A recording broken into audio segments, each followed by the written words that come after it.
Connectez-vous sur Illico Cash et profitez de votre banque mobile. Envoyez de l'argent à vos proches en quelques clics. Envoyez et recevez à l'international. Sélectionnez, scannez et payez. Liez vos comptes bancaires et gérez vos finances.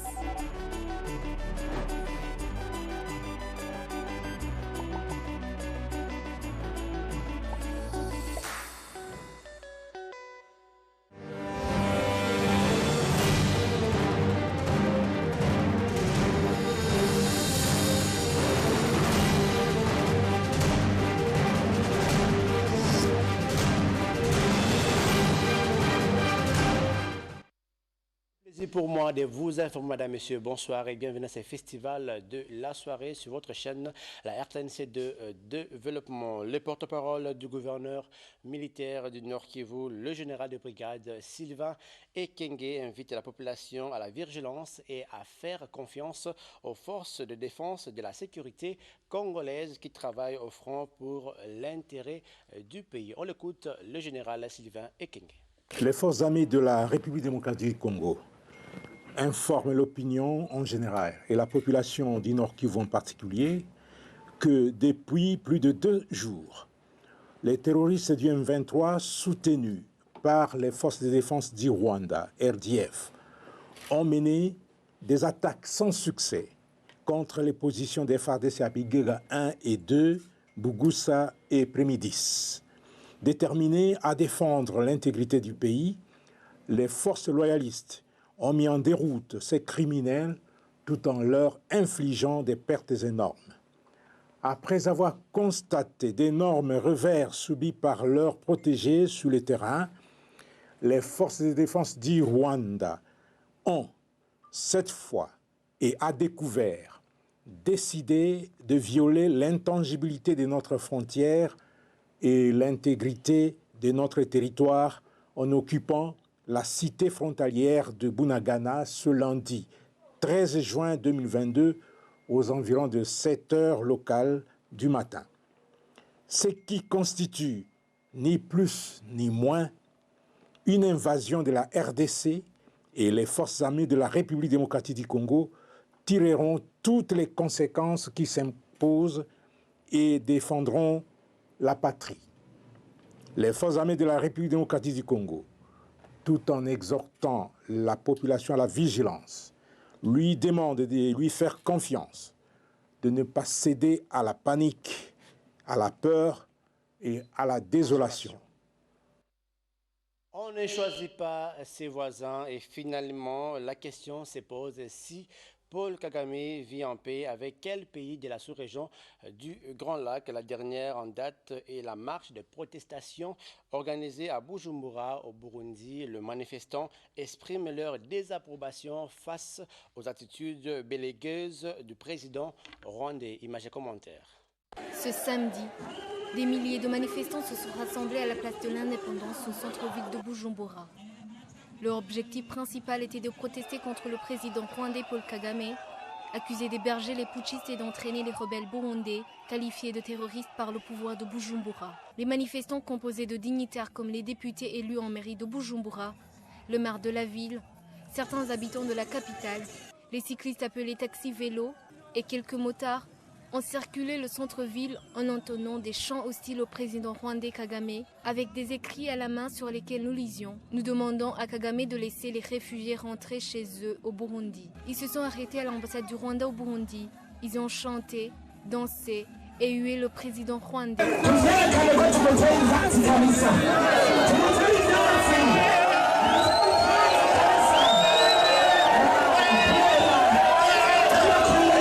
Ils ont continué leur tour en chantant que Kagame est leur ennemi et que ces manifestants savonneront ce numéro 1 rwandais.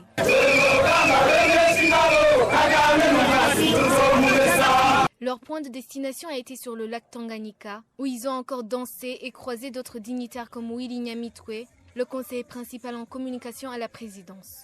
Le maire de la ville a délivré un discours pour remercier tout ce monde.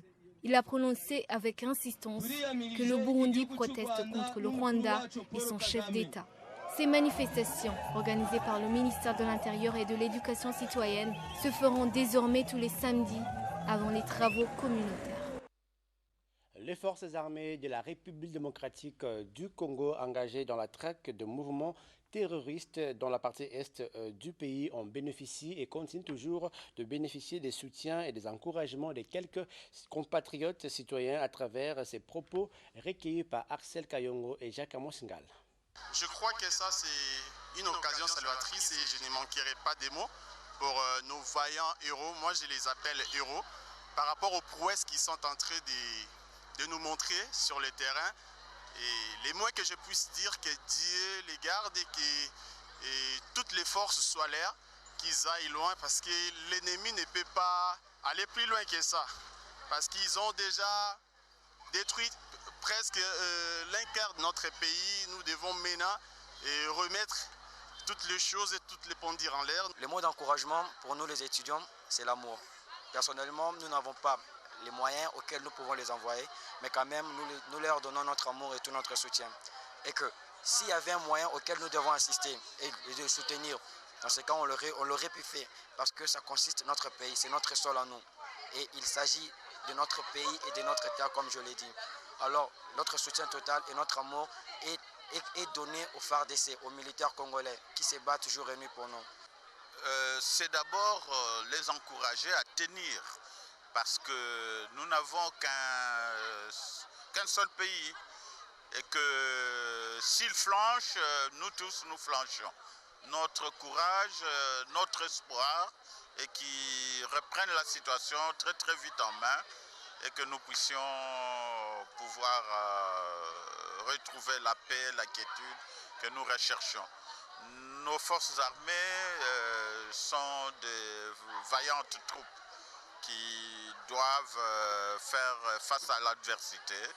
Et nous invitons tous les Congolais de les soutenir moralement par les prières, par toutes sortes, en tout cas, s'il y a moyen dans les actions où on rassemble un peu de cotisations, de moyens pour les soutenir, même symboliquement, ça aiderait beaucoup à leur remonter le moral. Sachez que dans l'actualité, l'artiste musicien Fally Ipupa a, au travers la fondation qui porte son nom, mené une descente le lundi 13 juin 2022 au Kankokolo afin de poser un geste de cœur à l'endroit des vaillants soldats congolais qui défendent l'intégrité du territoire national. Ces dons constituent des vivres d'une valeur estimable à 20 000 $ américains. Puisqu'on parle toujours de soutien, sachez que le rappeur franco-congolais Youssouf Mabiki a décidé d'annuler son concert prévu le 1er juillet 2022 à Kigali, au Rwanda. Dans le cadre de sa tournée africaine, les natifs de Kinshasa a indiqué qu'il a annulé ses concerts sur demande de ses fans et de l'ensemble du peuple congolais qui mène une campagne de dénonciation de soutien du Rwanda aux rebelles du M23, auteur d'innombrables tueries du Nord Kivu. La tournée africaine compte plus que tout pour moi, mais ces concerts-là, c'est hors des questions, a-t-il déclaré sur son compte Twitter, le rappeur franco-congolais Youssouf Mabiki. Dans un autre chapitre, une enveloppe importante a été mise à la disposition de militaires au front. C'est le fruit des cotisations mensuelles de députés nationaux. L'annonce vient d'être faite ce mardi au cours de la plénière présidée par le président de cette chambre, Christophe Mbosso Nkudapwanga. Pendant ce temps, le ministre d'État en charge des Finances a déposé les projets de loi portant reddition des comptes pour l'exercice 2021. Les tout dans ce condensé que nous propose Laetitia Massilatoula. C'est entre les mains de l'honorable président de l'Assemblée nationale, Christophe Mbosso Kodia, qui est le ministre d'État, ministre de Finances, a remis ses projets de loi tels que modifiés et complétés par la loi de finances rectificative du 31 décembre. Au sorti de l'audience, Nicolas Kazadi s'est exprimé. Conformément aux dispositions de la loi, notamment la loi de juillet 2011 sur les finances publiques, en son article 84 qui demande que le projet de loi de reddition des comptes pour le dernier exercice clos soit déposé au plus tard avant la fin de la présente session. C'est ce que j'ai fait et j'ai déposé ce projet de loi portant reddition des comptes dans les mains du président de l'Assemblée nationale, conformément à la loi, c'est-à-dire dans les délais de la loi, ce qui est une première depuis de très longues années. Les débats portant sur ce texte se feront en septembre.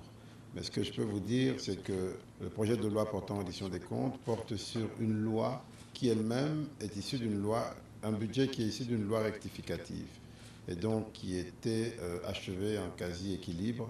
Et pour les détails, vous les aurez au moment des débats en septembre prochain. Au cours de la même plénière de ce mardi, consacrée entre autres à la validation de pouvoirs de suppléants, examen et adoption de la proposition de loi relative à la transplantation d'organes, des tissus et cellules du corps humain, à l'examen et adoption du rapport de la Commission sur l'aviation civile, l'honorable président Christophe Mbosso-Kodia a invité le député à plus de patriotisme en ces moments de guerre. En ces moments crucial où notre pays traverse un moment difficile sur le plan sécuritaire, j'ai pris les honorables députés, représentants du peuple congolais, de rester unis durant cette période.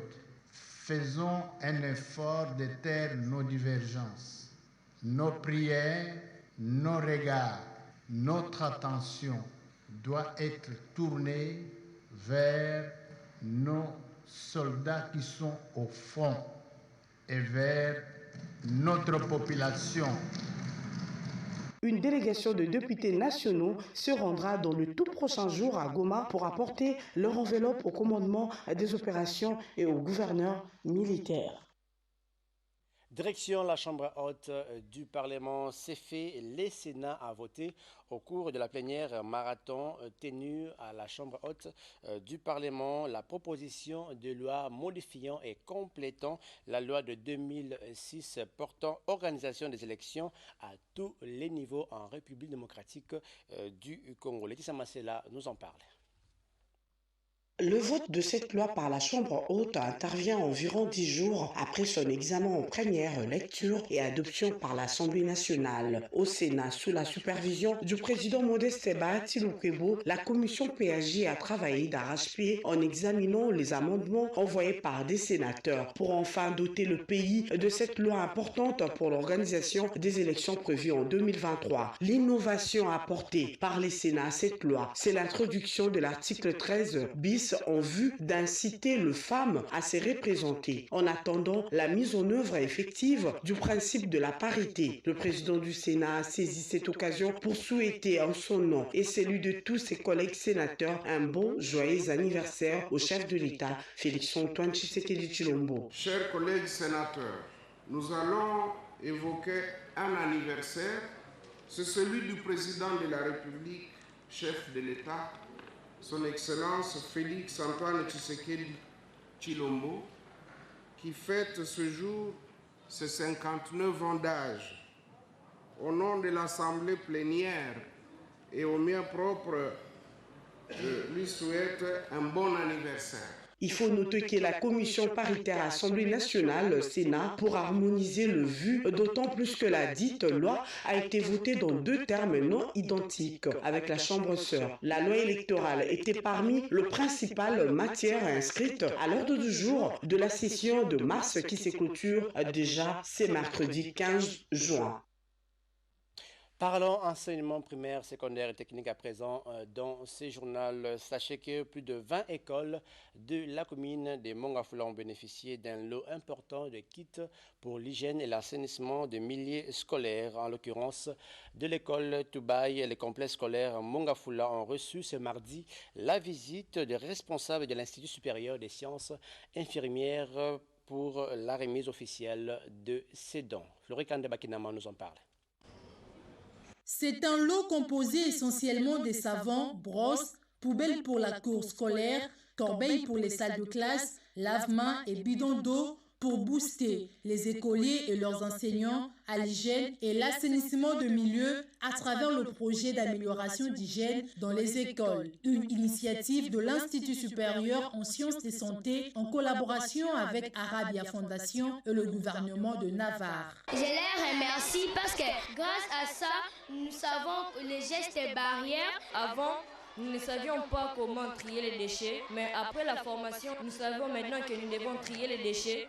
Nous laver les mains régulièrement avec de l'eau propre et du savon. Les bénéficiaires n'ont pas caché leur satisfaction, ils ont profité de l'occasion pour encourager les bienfaiteurs. Je tiens au nom du sous-prophète empêché de remercier tout d'abord le gouvernement de Navarre pour ces gestes combien louables pour nos écoles et nos élèves pour leurs soins. Et pourquoi avoir ciblé uniquement les écoles de Mongafula pour l'exécution de ces projets? Le directeur général de l'Institut supérieur en sciences infirmières répond. On forme les professeurs, les enseignants des écoles aux pratiques d'hygiène pendant une semaine.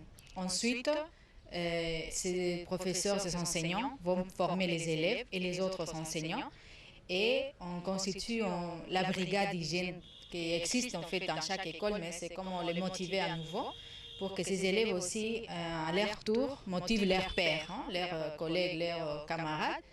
Et ensuite, il y a des superviseurs que nous appelons, des infirmiers superviseurs, qui accompagnent les écoles pour l'application de tout ce que les enseignants ont appris pendant ces cours, ces formations en hygiène. À sa 3e édition, ces projets s'étendent également sur la formation des enseignants et des élèves pour un environnement sain. La généralité de l'hygiène reste le thème retenu pour cette édition. Un mot de santé à présent. Le coordonnateur national de la structure Fachi Santé, le docteur Joël Moundabi, était face à la crème intellectuelle de la commune de Matete. Motif, expliquer sa vision portée sur ses projets sanitaires et le développement de cette municipalité. Une rencontre qui a précédé celle de la délégation des membres de cette structure sanitaire basée dans la commune de Matete. De précision avec Fallon Moubungo. Implantée dans plusieurs provinces de la RDC et à l'étranger, Fachi Santé, une structure sanitaire qui vient en appui à la couverture santé universelle des Congolais, vise à offrir un soin de santé de qualité pour tous, cheval de bataille pour le président de la République, Félix-Antoine Tshisekedi Tshilombo. À Kinshasa, Fachi Santé gagne du terrain. Voilà qui justifie la présence de la crème intellectuelle de Matete chez le coordonnateur national de Fachi Santé, le Dr Joël Moundadi. Objectif, donner des orientations pour la bonne marche de cette structure sanitaire. Après une longue discussion avec une oreille attentive, le coordonnateur de Fachi Santé Matete s'est dit déterminé pour la réussite de ces projets sanitaires. Et il faut que nous puissions avoir un noyau très fort, un noyau de leaders d'opinion qui doivent savoir comment sensibiliser la communauté des Matete et montrer aussi l'exemple par nos actes. C'est-à-dire, nous devons nous adhérer massivement avec la politique de santé qui se trouve actuellement. Les points focaux, c'est au niveau de notre centre hospitalier Sion Moundadi. C'est sur base de tous ces éléments-là que nous aurons amené notre communauté de Matete à rebondir dans son projet de développement. Peu avant, le numéro 1 de Fachi Santé, le docteur Joël Moundadi, était face à un groupe de jeunes dénommé Cerveau de Matete. En toile de fond, l'échange autour de sa vision de l'entrepreneuriat et l'encadrement de jeunes de Matete pour l'épanouissement et le développement de cette municipalité. Les Matetois sont contents. Et le mot que je peux leur dire, c'est de continuer à appuyer le président de la République. Parce qu'effectivement, c'est grâce à lui que le projet Fachi Santé prend corps. C'est grâce à lui que le projet ne cesse de prendre de l'émulation. C'est grâce à lui que les partenaires ne cessent de venir auprès de ces grands projets pour effectivement appuyer la commune à aller de l'avant dans le sens de l'assurance maladie, y compris la lutte contre la pauvreté aussi. Natif de Matete, le docteur Joël Moundadi a lancé le projet Fachi Santé à Matete, considéré comme commune pilote. Et dans l'actualité, les 14 juin de chaque année, l'humanité célèbre la Journée mondiale des donneurs des sangs. À cette occasion, la vice-ministre de la Santé publique a adressé un message en faveur de donneurs volontaires et bénévoles de sang. Le sang est une fluide corporelle au programme constituée... national des transfusions sanguines de Bandalungwa sous le thème « Donner le sang, art de solidarité ». C'est un reportage de Lydie Pouloulou et Richard Célio. Le sang est une fluide corporelle constituée de globules rouges et des cellules immunitaires. Cette journée dédiée au don de sang a pour objectif de faire connaître à l'échelle mondiale les taux et besoins de sang ainsi que des produits sanguins. C'est pour un don bénévole du sang. Comme c'est la journée internationale du don bénévole du sang, je suis venue faire un don de sang. Alors pour toutes ces personnes qui hésitent encore, je vous invite à venir donner votre sang pour sauver des vies. Prenant la parole, Madame Véronique Kilumba a sensibilisé les donneurs bénévoles et volontaires non rémunérés de donner régulièrement le sang afin de venir en aide aux patients souffrant des maladies mortelles. C'est une journée très importante pour qu'il y ait encore beaucoup de donneurs et que grâce à ces gestes-là, nous puissions sauver beaucoup de vies humaines. Selon la vision du chef de l'État, cette vision qui est la couverture santé universelle. Donc nous sommes venus aussi remettre des équipements. Vous avez vu, nous avons remis les automates, nous avons remis les intrants et même les kits de sensibilisation parce que nous devons encore mobiliser davantage pour que nous puissions avoir beaucoup de donneurs bénévoles dans notre pays. Au cours de cette activité, la vice-ministre de la Santé a palpé du doigt les appareils servant à une bonne gestion de conservation ainsi que de traitement de sang. Une visite guidée de la vice-ministre dans les salles de machines à sanctionner cette cérémonie. Vous avez reconnu là les timbres vocaux de Lomba, Marthe Lomba. D'une journée à une autre, l'humanité a célébré ce lundi 13 juin 2022 la journée internationale de la sensibilisation à l'albinisme sous les thèmes unis pour faire entendre nos voix. Et en marge de cette journée, Johanna Mogo, une jeune dame albinos, invite tous les albinos à bannir les complexes, à étudier et à apprendre un métier pour être utile dans la société. Elle s'est confiée au micro de Clévelik Dae. Je veux juste demander aux albinos de beaucoup étudier, se remplir de la matière, de ne pas être complexés pour se chercher un boulot parce que s'ils restent à la maison, ils ne seront pas utiles à la société. Là où je travaille, tout au début, ce n'était pas envers mes collègues, mais chez les patients qui ne voulaient pas vraiment que je prenne soin d'eux. Maintenant, ça va, ils se sont habitués à moi. Et puis, ça se passe très bien. Je vais demander à la population congolaise de ne pas regarder les albinos autrement parce que nous sommes tous unis, nous sommes ensemble. Et puis je vais demander aux albinos que nous soyons tous unis pour que notre voix aille plus loin. Je leur demande d'être propres, d'éviter surtout de se promener sous le soleil. Aux autorités, je demanderai simplement que s'il y a un albinos qui vient se chercher du travail, qu'on puisse l'accepter dans la société parce que il est utile comme tout le monde, il peut faire tous les travaux, peut-être que plus que les autres d'ailleurs. Il y a plus ou moins 70% d'albinos illettrés.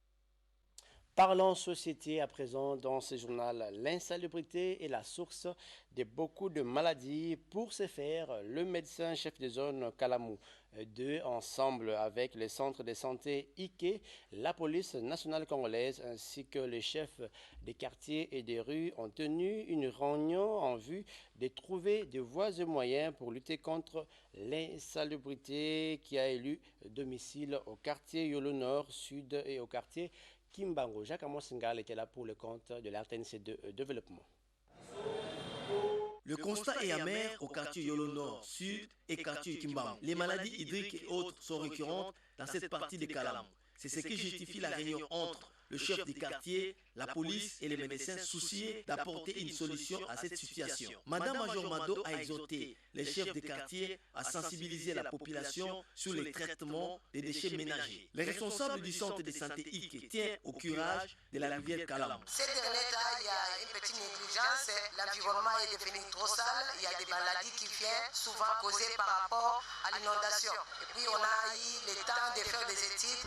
Comment on peut lutter avec toutes ces infections qui sillonnent autour des gens, on a vu qu'il faut entretenir notre milieu. Le médecin encourage cette initiative qui évite certaines maladies liées à la saleté. C'est un projet d'assainissement qui va comprendre non seulement le curage de la rivière Kalamou, mais aussi un projet d'assainissement parcellaire. Nous allons passer dans chaque parcelle pour essayer de trier des déchets solides, liquides, etc., pour rendre notre commune et la zone de santé propre. Il y a des relais communautaires qui sensibilisent. La communauté est vraiment très contente et attend vraiment que cela puisse commencer. La population doit changer la mentalité, envie de conserver l'environnement propre. Surtout, cesser de jeter les immondices à la rivière qui n'est pas un endroit approprié. À présent, prenons ces communiqués à l'occasion du 59e anniversaire de son Excellence, Monsieur le Président de la République, chef de l'État, Félix Antoine Tshisekedi Tshilombo, célébré le 13 juin 2022, le délégué général à la francophonie ainsi que l'ensemble du personnel de la délégation générale à la francophonie souhaitent un joyeux anniversaire au chef de l'État, garant de la nation, Félix Antoine Tshisekedi Tshilombo. Puisse Dieu bénir votre vie et vous assiste dans l'exécution de toute charge d'État, celle de conduire à bon port la République démocratique du Congo. La délégation générale à la francophonie réitère sa ferme volonté de réinsérer les liens entre l'Organisation internationale de la francophonie et le pays membre de l'espace francophone en vue de matérialiser votre vision. Ce message porte la signature du maître prince Kangila Kawela, délégué général. Et voilà pour être complet à présent dans ce journal. Prolongeons l'actualité des journaux parus cette matinée dans la capitale congolaise dans une sélection et commentaire de Crispin Kakienzangoy. Revue de presse.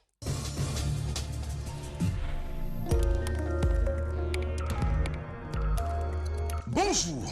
Agression de la RDC par le Rwanda à travers les M23.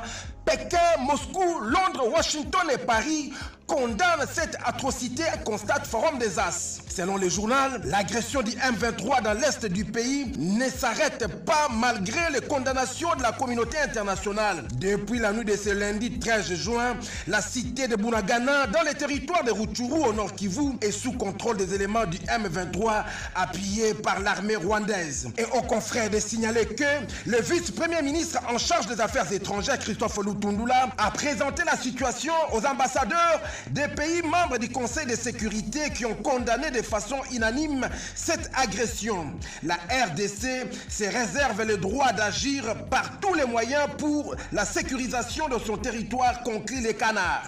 L'occupation de Bunagana par l'armée rwandaise, le FARDC défendront la patrie, assure le général Sylvain Ekenge, nous dit le quotidien de la 11e rue Limité.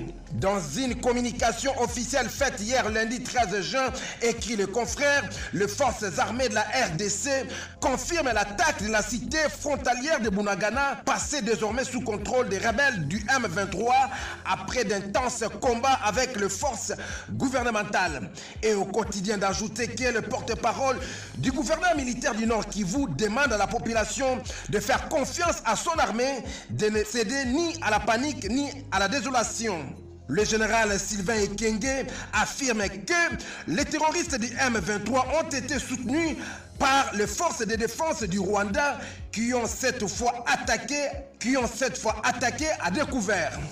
Pour sa part, l'agence congolaise de presse rapporte le M23 soutenu par le Rwanda mène depuis plus de 2 jours des attaques stériles contre les positions des FARDC. À en croire l'agence CIE qui cite le général de brigade Sylvain Ekenge après avoir constaté les revers conséquents sur le terrain par les protégés du M23, les forces de défense du Rwanda ont décidé de violer l'intégrité et l'intangibilité des frontières de la RDC. Ceci constitue une invasion de la RDC avant de promettre que les FARDC tireront toutes les conséquences qui s'imposent et défendront la patrie. La prospérité, quant à elle, écrit dans le ventre du journal, fin du séjour du couple royal belge en RDC. Samalou Kondé livre vivre les acquis de cette visite. Séjournant depuis le 7 juin dernier, le couple royal belge a bouclé hier lundi 13 juin sa visite officielle en RDC en regagnant la Belgique. C'est tout pour cette revue de presse, mesdames, messieurs. Merci d'avoir suivi. Au revoir.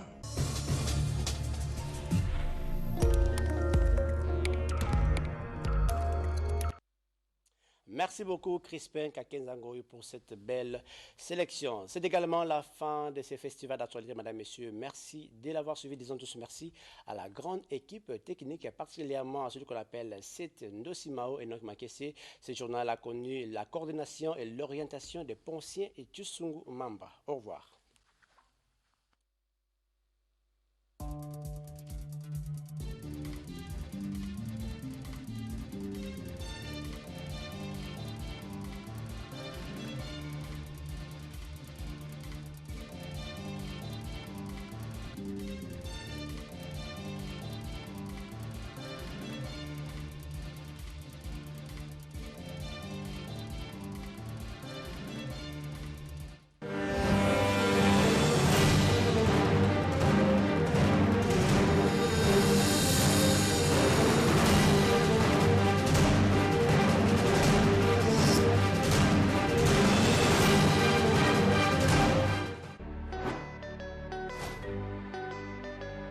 Connectez-vous sur Illico Cash et profitez de votre banque mobile. Envoyez de l'argent à vos proches en quelques clics. Envoyez et recevez à l'international. Sélectionnez, scannez et payez. Liez vos comptes bancaires et gérez vos finances.